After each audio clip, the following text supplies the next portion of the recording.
So today is the 10th anniversary of the downing of MH17, that's Malaysian Airlines 17 from Amsterdam to Kuala Lumpur. And it didn't have to happen.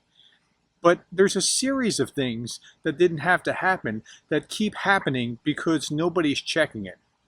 And so I want to talk to the broader point, but I also want to acknowledge the 283 people that lost their lives that tragic day. And again, it didn't have to happen.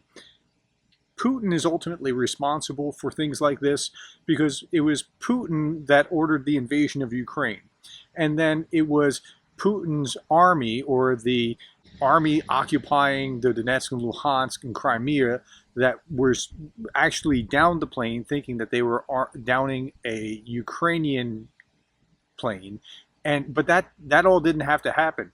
And that didn't have to happen because in 2008, Putin invaded Georgia and the world blinked. And then in 2014, Putin invaded Ukraine and the world blinked. And then in 2022, Putin invaded Ukraine fully and the world blinked. And it's like, when are we going to get the idea that these bad things happen? Yes, it's because Putin's ultimately the blame. We're not getting away from it. But because the world just didn't stand up.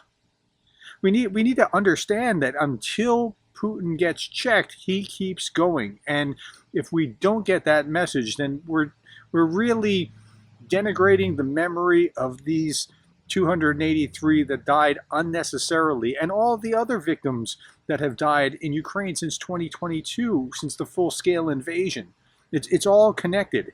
And while Putin's ultimately to blame, whether it's through his hands or his orders, we got to understand that until the world stands up, we get more bad actors doing bad things.